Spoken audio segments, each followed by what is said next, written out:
Yeah. Regarding last lecture that we missed, uh, I think uh, if you can all pull together 1 hour, give me an extra slot somewhere, then I'll be able to make up. So if you give 1 hour, that will be sufficient. Now, regarding one more thing, so coming week is again the exam week, and we'll be having our exam on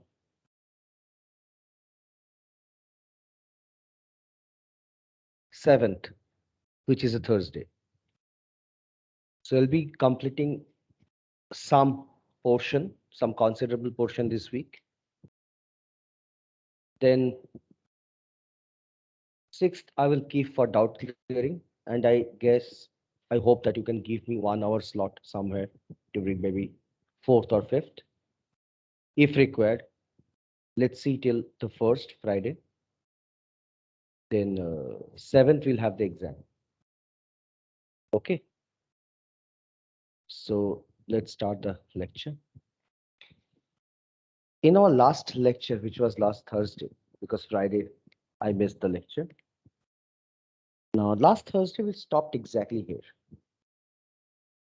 That what is the condition required for efficient output of public good? And we sorted out that it should be a condition like this, where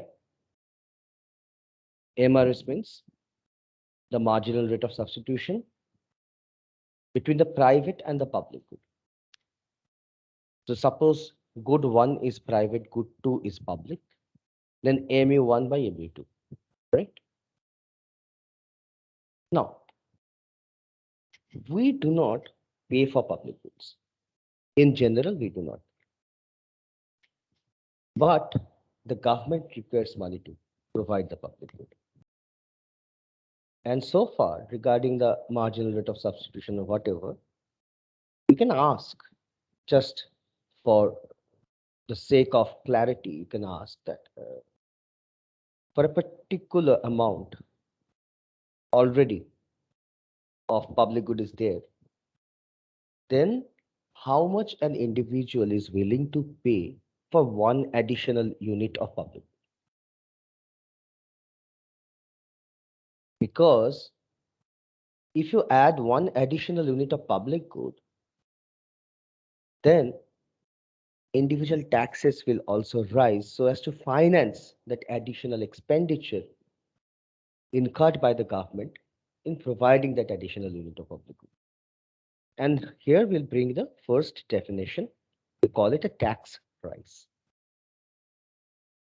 Now, tax price and tax are related, but they are not the same thing. How do we define the tax price? Remember, we asked that individual that how much you are willing to give for that additional unit of public good.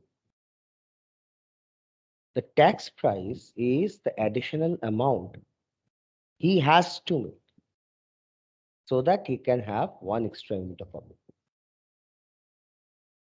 So now, let's for the time being, let's assume that the tax price is given by this small p. And for each unit of public good, an individual must pay small p. Now, we are not yet bringing in the differences in willingness to pay. Why should I pay the same amount if I do not use the public good, but you use? Why should we both pay the same amount? I'm not getting into that controversy right now. That will be the module will start from tomorrow. That's public choice. Okay. So for the time being, let's assume that an individual is there. He has to pay this tax price B. So what will be his budget constraint? He has a set of private goods to consume and then he gets some amount of public good. The quantity is G. Then that will be his mm, budget constraint. Assuming, look, I have basically assumed something like this. I have normalized the private good. So P is nothing but the price of the public good in terms of the private goods. So basically what you have, P1C plus P2G equal to your Y, which is your nominal income, divided throughout by the price of the private good. So you get C plus P2 by P1, which is the small p, the relative price of the public good, and hence Y is the real income in terms of private goods. Right? That's how we can write the budget constraint. Now let's have a look into this left panel. Suppose you start with an equilibrium E here. So your budget constraint was given by BB. Now you impose this tax price.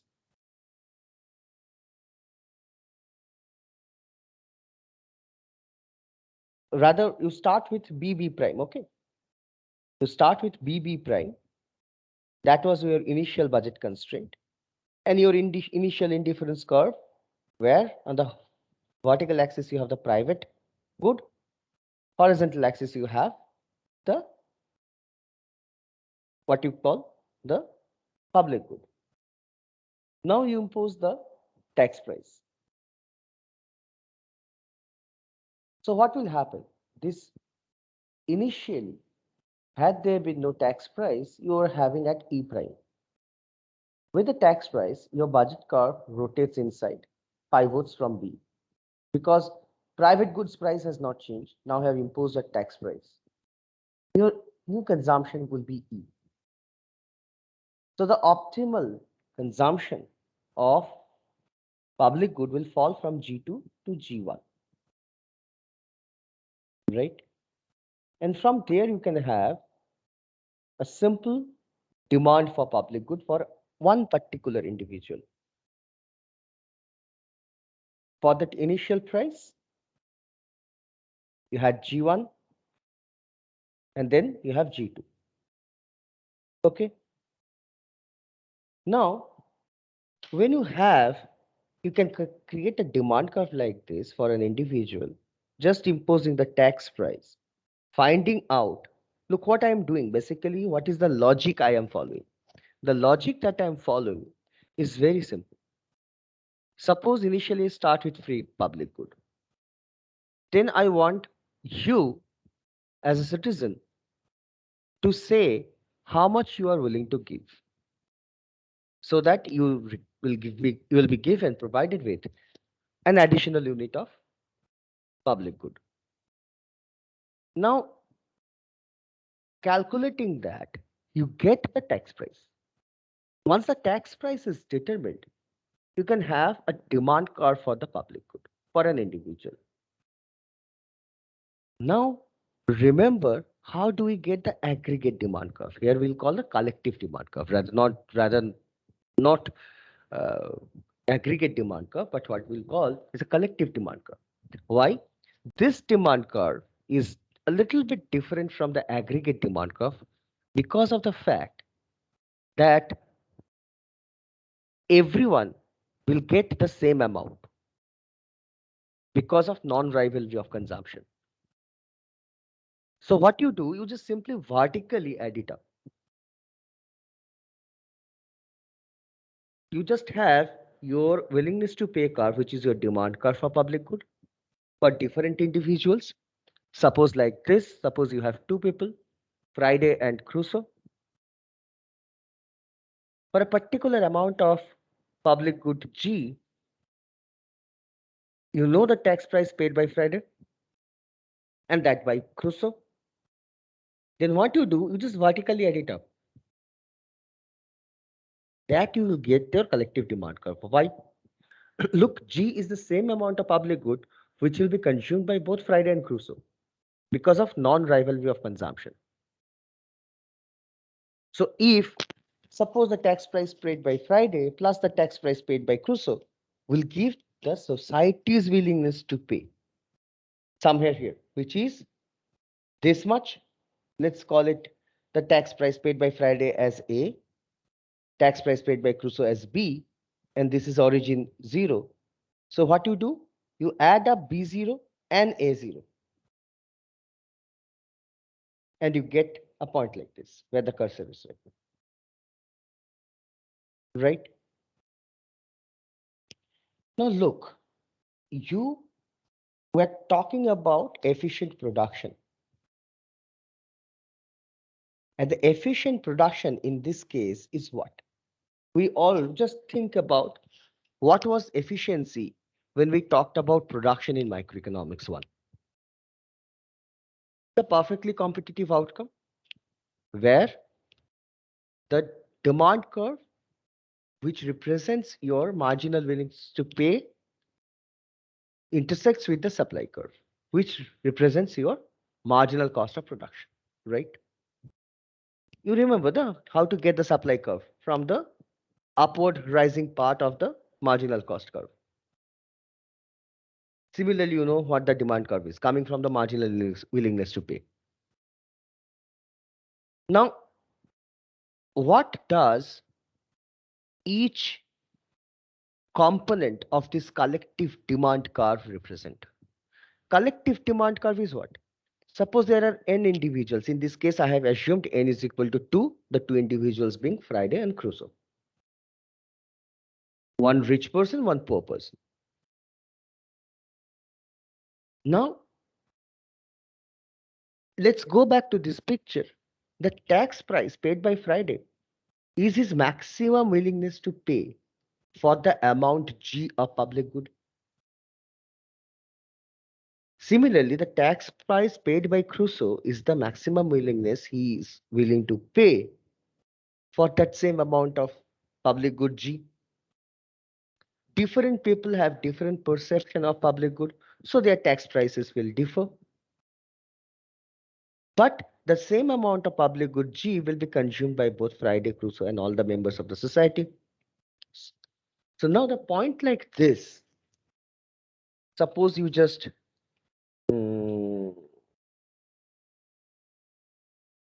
extend this.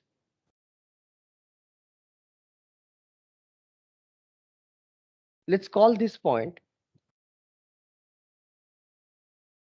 some point, just hold on, shape outline.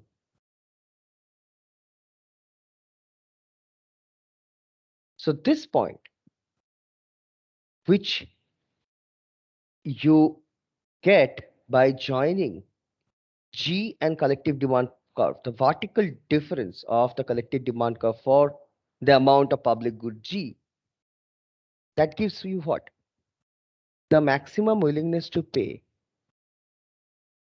for this amount of G by the society as a whole, where the society comprises of Friday and Crusoe, right? So it gives the sum of all individuals are willing to give up.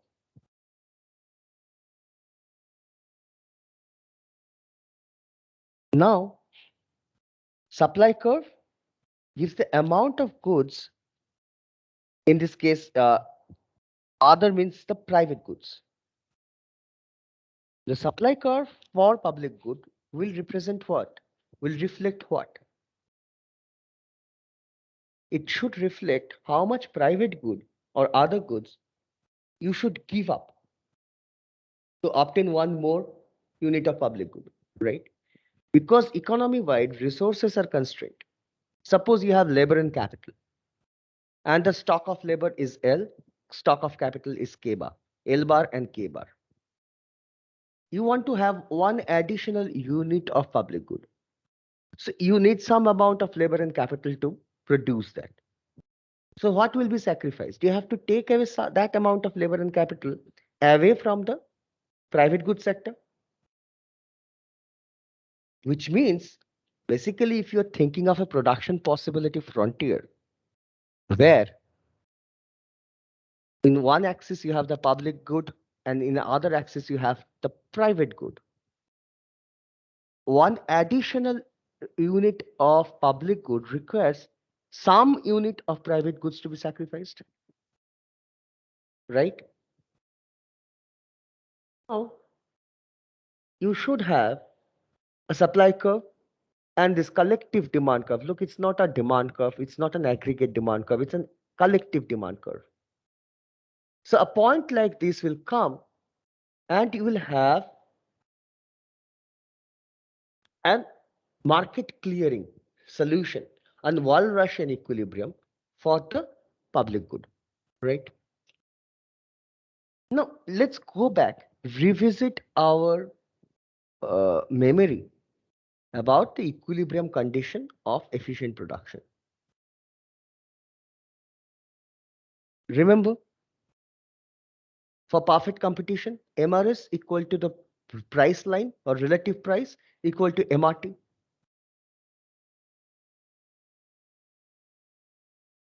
Now, here also we are doing something very similar, but a little different because of the nature of the public good. Because in perfect competition, when we had MRS equal to the relative price equal to MRT as the equilibrium condition, both the goods that we had chosen, all the goods that we had chosen were private goods. But here we have to make it, we have to tweak the condition a little bit because of the fact that G is the same amount which goes into the consumption set of each and every individual in the society. And each of these individuals might have a different tax price, which is a different willingness to pay for that same amount of G. And there is no rivalry in consumption. If G is the total amount produced, it is jointly consumed by all members of the society.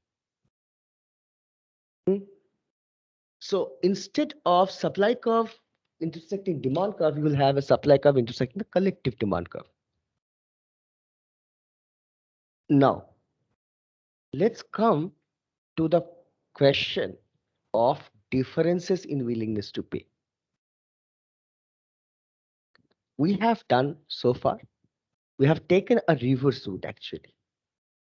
We have started with an equilibrium and now trying to get into the components of that equilibrium. First thing what we have done is ask an individual, what is your tax price?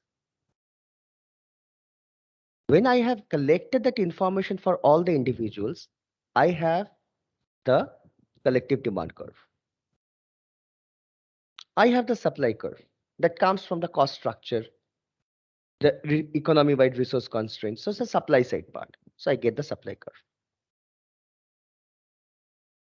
But different willingness to pay not only reflects different preferences, but also reflects different income distributions. So poor people will have a different tax price than rich people. Now we are trying to connect between the efficiency part and the distribution part. Now let's revisit our sessions, like 3-4 sessions we had on equity and efficiency. And you remember what the utilities possibilities frontier was, right? We had derived it from the Pareto set. So any point on the utilities possibilities frontier is Pareto efficient because it has a one-to-one mapping with one point on the Pareto set in of that Edgeworth box. Now, when we talk about this market equilibrium, right now we had this intersection between collective demand curve and supply curve. It's a market equilibrium, right? So the market equilibrium reflects,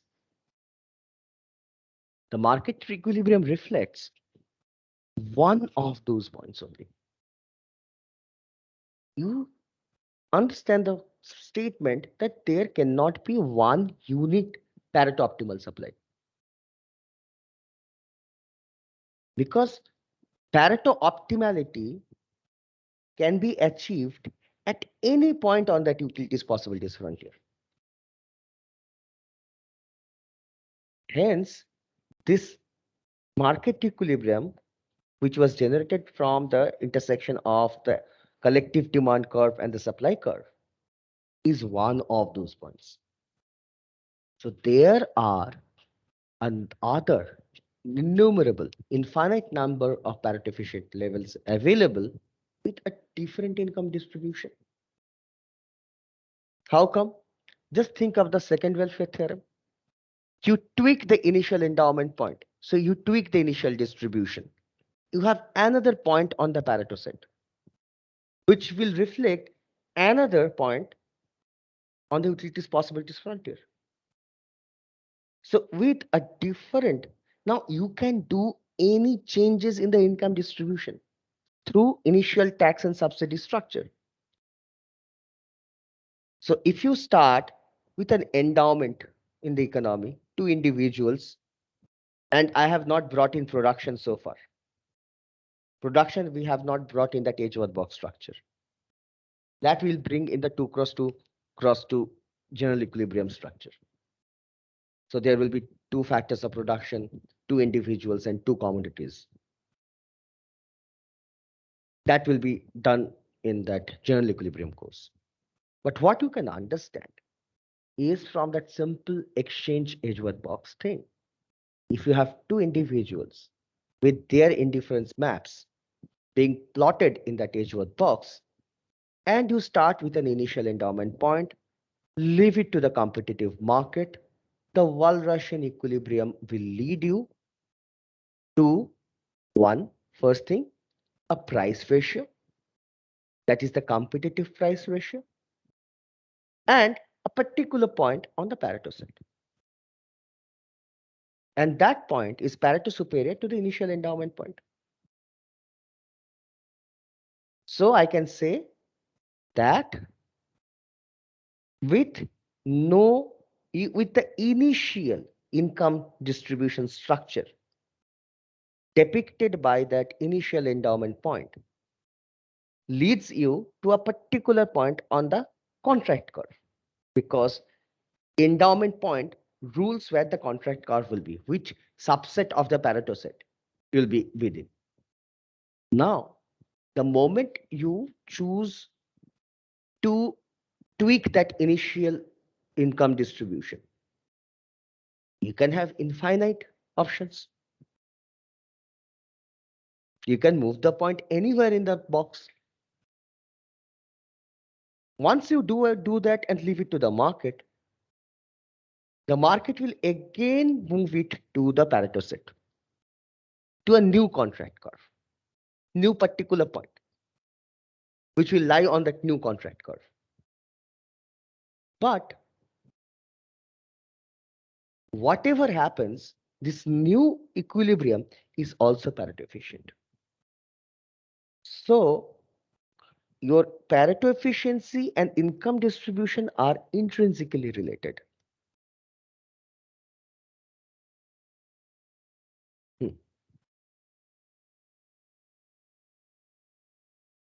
Now, yes, any question? Okay. Now, what will happen to the efficient output after you have changed the income distribution?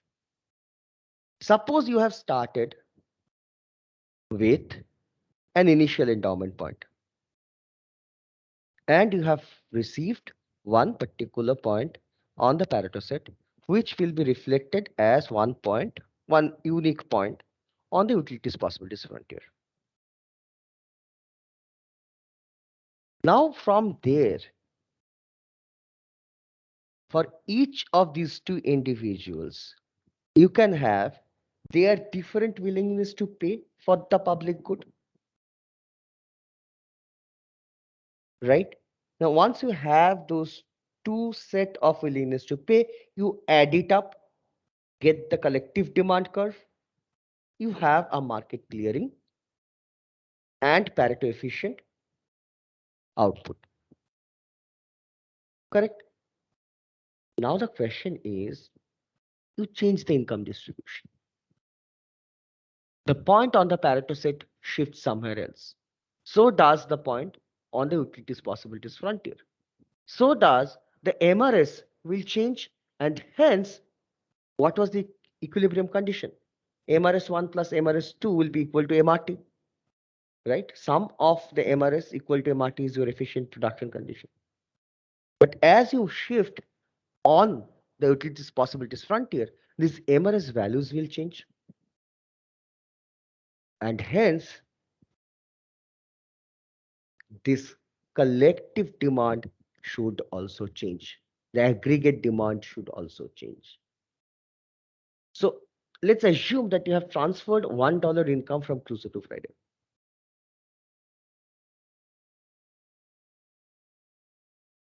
Now, you have taken away $1 from Crusoe and given it to Friday. Everything remaining constant, Crusoe demand for public good should decrease and Friday should go up.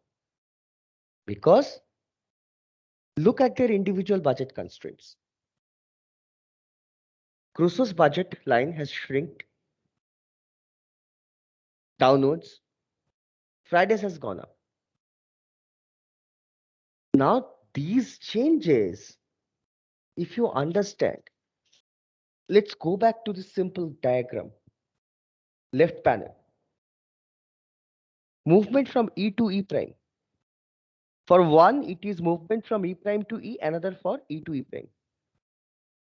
So these changes not only reflect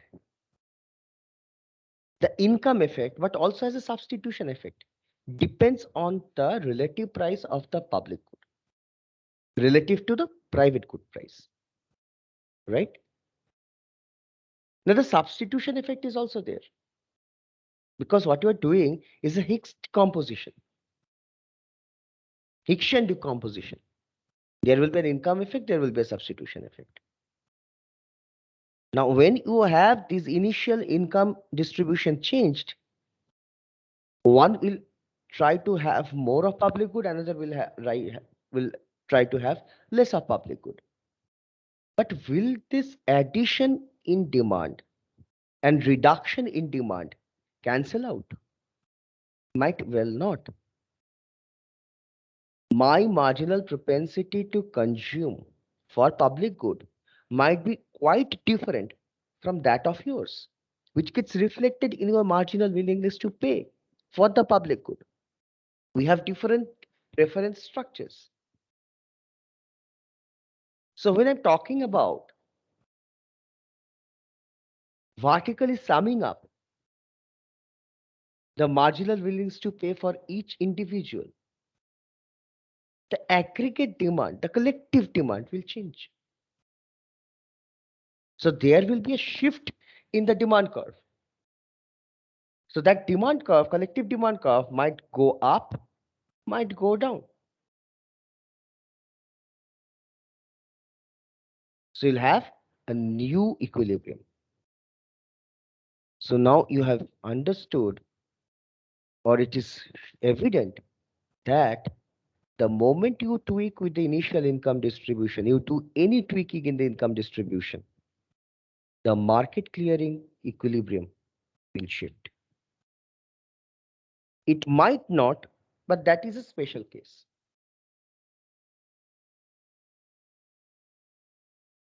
In that case, what you should have is a completely different sort of a phenomena. That suppose there is a group of poor people and a group of rich people. You have taxed the rich, subsidized the poor. And the aggregate increase in the demand for public good from the poor cohort exactly offsets the reduction in demand for public good by the rich cohort. But that's an accidental case, one unique case. In general, what will happen? The aggregate demand changes. Now, so what you have with a new income distribution, you have a new efficient level. But remember, efficiency in production of or Pareto efficiency in the production of public good is always bound by that condition that sum of MRS equal to MRT. So you might be on a different point on the utilities possibilities frontier, but each of the point reflects the fact that the marginal rate of substitution for all the individuals in the two people case, MRS1 plus MRS2 equals to the MRT. How do you achieve it? By shifting the, by pivoting the relative price.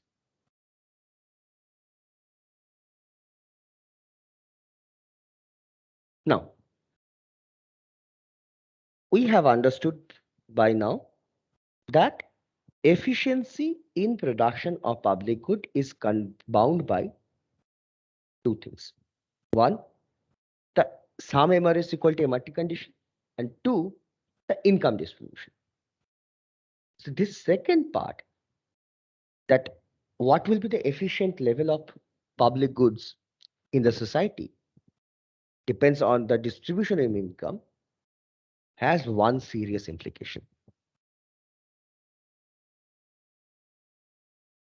And that serious implication is efficiency condition and distribution consideration. They are inextricable. You cannot separate them out.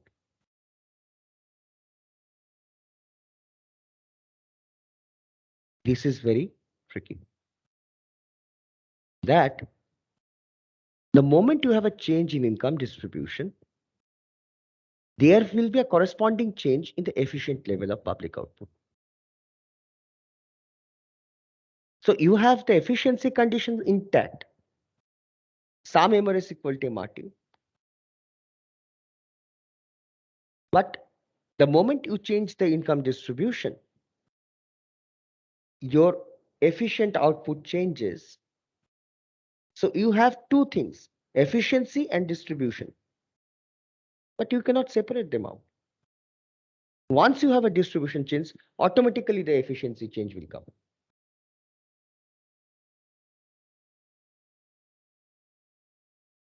So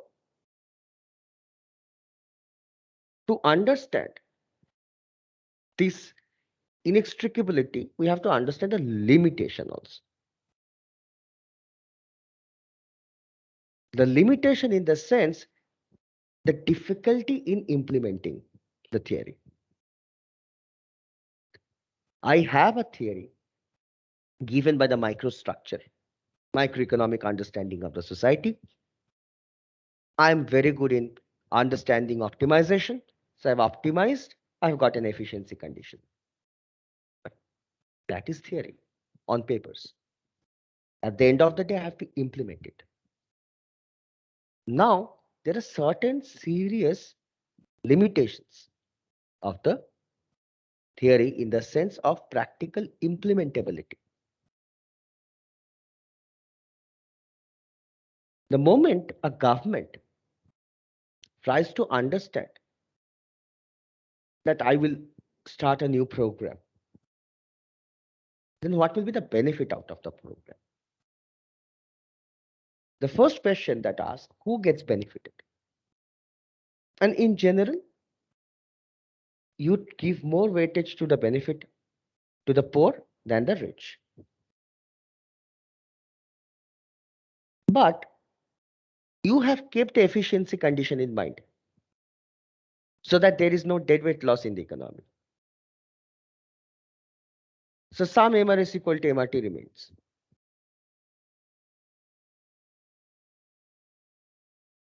So when you do that, do you give separate weights to the MRSs? No, we cannot. I can give weight when I talk about the social welfare function, where the utilities of each of these individuals get plugged in. And there, I'm giving a little bit more weight to the poor cohort and less weight on the rich cohort. Because I want the equity to be taken care of. But I also have this efficiency thing.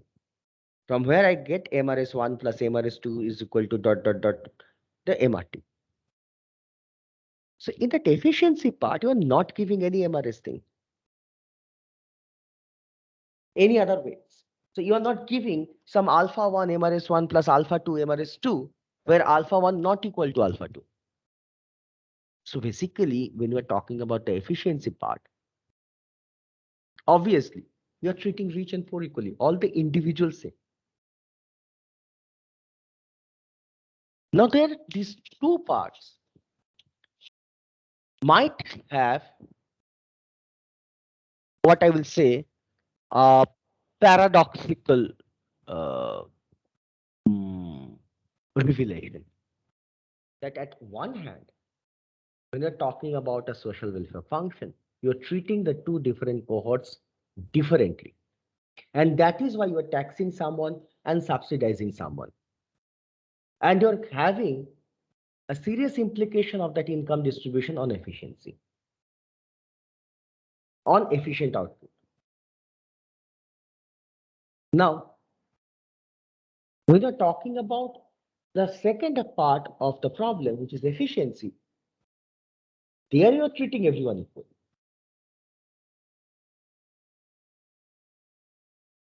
Then the question is, that these two approaches, can there be a reconciliation?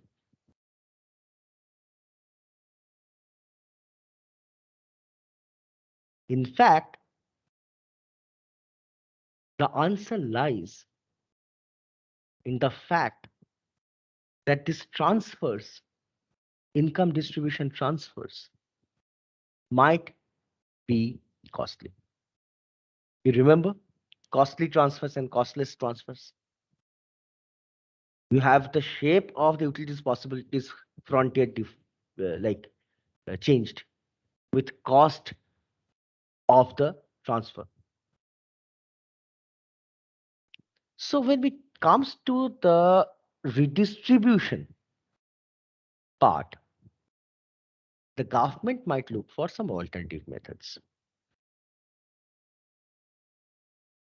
Now, at the end of the day, the government needs to put a tax somewhere, here or there. So either it can go for an income tax, or it can have a toll plaza, or it can charge GST on all the private goods, right? But you should understand that any form of tax, and we will see that later, okay? Apart from lump sum taxation, any other type of tax is distortionary in nature. What is distortion? Remember, just draw a demand curve and supply curve of a private good. The demand and supply curves will intersect, will give you a market clearing output and market clearing price. The moment you put a tax, the price goes up by the amount of tax imposed. So now the price is P plus T. At that price, the demand is less than the supply. But what will be supplied? The minimum of quantity demanded and quantity sold at a particular price. So in this case, the quantity that will be sold is the quantity which is demanded at P plus T. Draw a vertical line, get a triangle representing the deadweight loss. And this is exactly what we call distortion coming out of taxes or distortionary taxes. Now,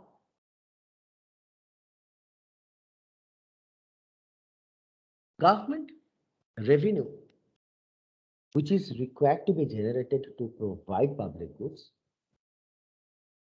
are generated through predominant a set of distortionary taxes. And this distortionary taxes has again a serious bearing on the efficient supply.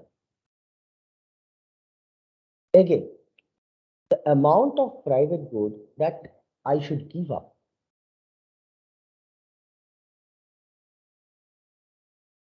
is greater than the amount of private good I would have given up had there been no distortion. Right? Suppose I started with 10 oranges, you with 6. Government wanted both should have equitable. The government taxed me, took away 2 oranges from me, and left with 8. It wanted to give 2 to you, but due to distortion, 1 orange is lost. So I have 8, now you have 7, 1 lost. So if this cost was not there, and at the end of the day, you are getting 1. So your utility is going up by 1. So now paraphrase this problem in terms of tax, tax revenue, and subsidy. I wanted to subsidize or transfer wealth worth 100 rupees to the poor cohort. If there is no distortion, if there is no efficiency loss, if the distribution mechanism is costless, then I should have given only 100 rupees. The government should have taken 100 from me and given 100 to you. But because this, now the target is I have to give you 100. But the government knows that this distribution is not costless. Suppose it requires, this distribution requires 10 rupees. So instead of me giving 100 rupees as tax, now I have to give 110 rupees. Because government's objective is very sure that it wants to give you 100 rupees. It wants to subsidize you by 100 rupees by taxing you. So your 100 rupees subsidy is gone to you, but I have to bear a tax price of more than 100 because that should also incorporate the cost of transfer. And this is what generates what we call a feasibility curve. Now you have a production possibilities frontier of private good and public good. But what you require? You require to transfer resources. In doing so, you are having some costs. Some oranges are lost. So that reflects the feasibility curve, which means even if I transfer some private good, so what is the tax I give in terms of, say, private good? I cannot give public good. Public good is not owned by me. Only private good is owned by me. And the government is taxing me. I am giving some oranges, which is private good, so that some roads can be built. But some oranges are lost in the transfer process. So had there been no loss, the maximum amount of public good I could have produced is where the cursor is. But due to this loss, during transfer mechanism, this is the maximum public good I can have. Because this much worth as lost during the transfer mechanism. The production possibility curve comes from efficient use of resources. The feasibility curve tells you the efficient utilization of resources plus the distortion generated during income redistribution. The efficiency lost during redistribution. And hence the feasibility curve lies inside the production possibility curve. Look at the point where there is no public good, the feasibility curve and the production possibility curves they meet. If there is no public good to be provided by the government, then there is no transfer required. I'm leaving it entirely to the market. No public good, no government, nothing. So there is no loss of transfer because there is no transfer. And hence, the feasibility curve and the production possibility curve, they meet and on the vertical axis.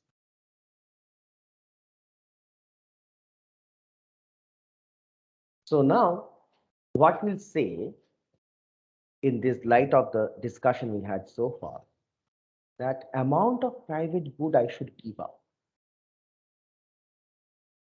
taking into account these extra costs, is defined as marginal economic rate of transformation rather than marginal rate of transformation. Because marginal rate of transformation is the marginal physical rate of transformation, where only resources are re-employed from one sector to the other. But here are some deadweight loss generated during that redistribution. And this is what we call the marginal economic rate of transformation. These, along with the conventional MRT concept, also accounts for the cost associated with the taxation system, which is required to finance public expenditure. Okay. Now we replace the efficiency condition. If you have redistribution, your efficient output will change, we have seen. But by how much? If those redistributions are costly, then the sum MRS will remain.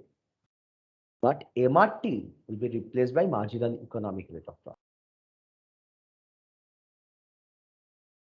Now, this is a bone of contention. Because if there, look, lump sum, we will see that later in the maybe post the exam week, we'll start that module called taxation. We'll see that lump sum taxation is non-distortionary. But any other taxation, income tax, commodity tax, these are distortionary. So the moment I want to provide public good, I use taxes to finance the public good, then distortions are there in the economy, which will bring down the efficient level of public goods.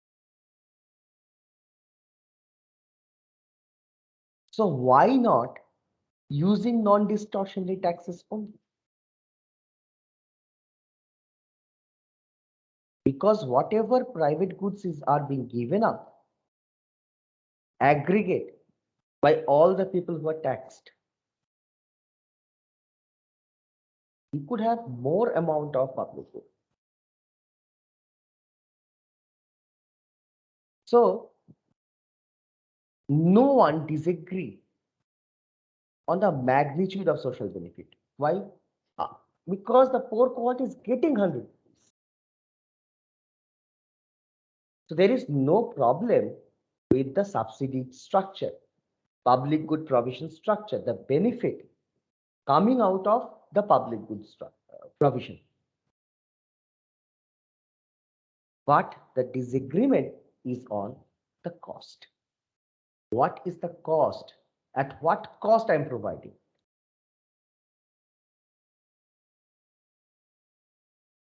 So The other concept that can be used is what we call a leftover curve. Suppose I want to tax Crusoe and subsidize Friday, and I have a production possibility frontier for the economy. Private good, public good. So I take a particular indifference curve which reflects U1 level of utility for Crusoe. I want Crusoe to be on that utility frontier. So I have identified that from that edge box. Now, if I superimpose Crusoe's indifference curve on the production possibility frontier, I can get a point B. B is the maximum private good. So look, at this point where U1 indifference curve intersects the production possibility frontier, so I can either offer this point to Crusoe, this point to Crusoe, or a point like B to Crusoe. Crusoe is indifferent between all the points in this indifference curve. So why B? Because if I offer the point B to Crusoe, I'm giving the same amount of public good, right? Public good is same for both Crusoe and Friday. But the moment I provide Crusoe only with B,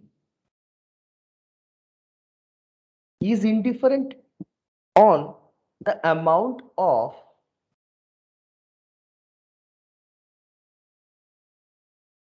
private good you would have got here or here. So Crusoe is indifferent between point B, and let's call this point as X and this point as Y.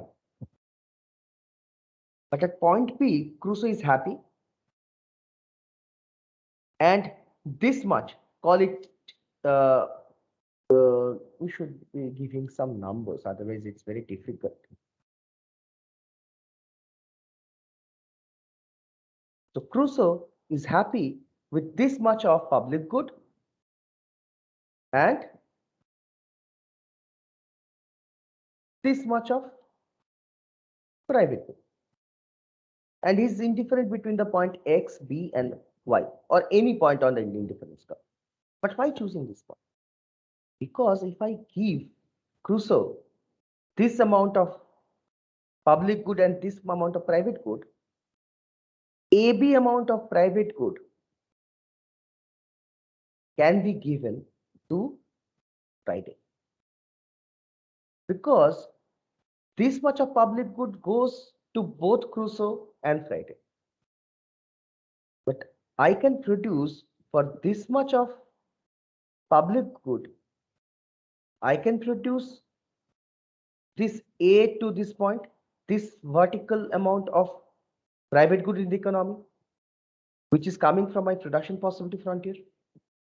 So I give this much to both public good to both Crusoe and Friday,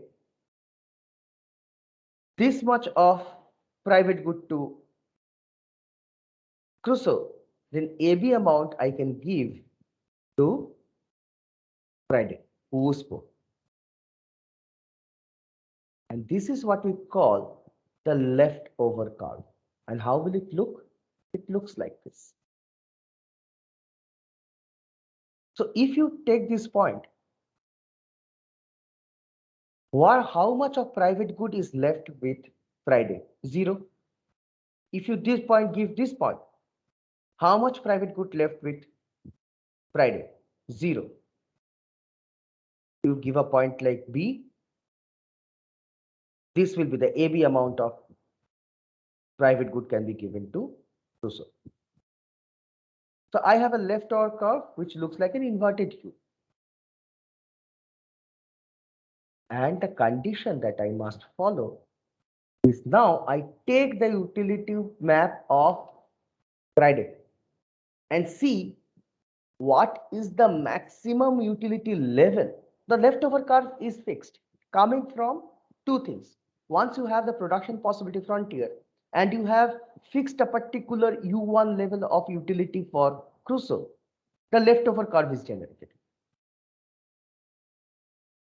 And with the leftover curve, you just need one more thing.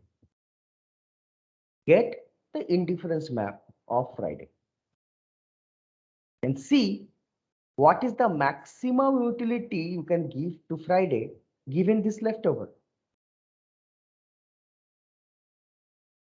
And it is tangent at G. And hence, G would be the maximum or efficient output of public good given you want to transfer the maximum amount of private good to Friday, the poor, by taxing the rich Crusoe, such that Crusoe is indifferent at a particular level of utility, but given Crusoe's indifference, so he's neither worse off nor better off, how much maximum utility you can give to Friday. So Pareto optimality. So this particular amount of G corresponds to the maximum possible utility you can give to Friday given a particular amount of utility of Crusoe and the production possibility frontier of the economy. So this is another approach. And look, distortions are not there. This is a direct benefit transfer.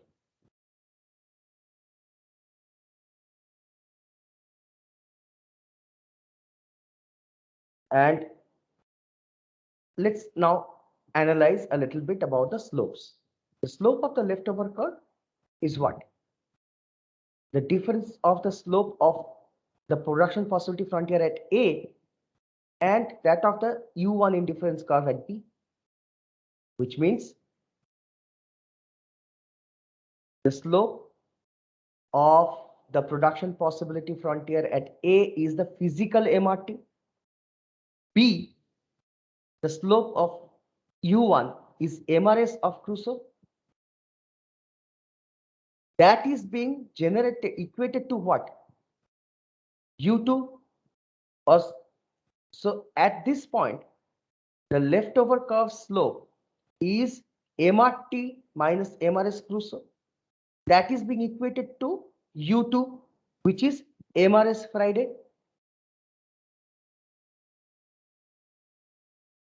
So your efficiency condition.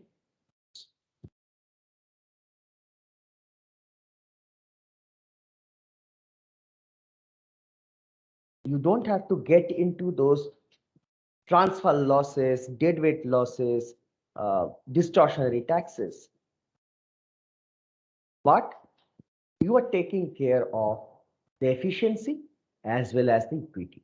Equity in the sense you are talking about the social optimal where you think you are not making Crusoe worse off or better off. So U1 is fixed for him and he's indifferent between any combination of public and private goods that gives him U1 level of utility. But now from the leftover, you are trying to give the maximum utility possible to Friday. And in doing so, you're not violating the efficiency of production condition. So this is the alternative approach the government can take. Take care of the efficiency argument or the distortionary taxes argument. So we will stop here today. If you have any questions, please go ahead.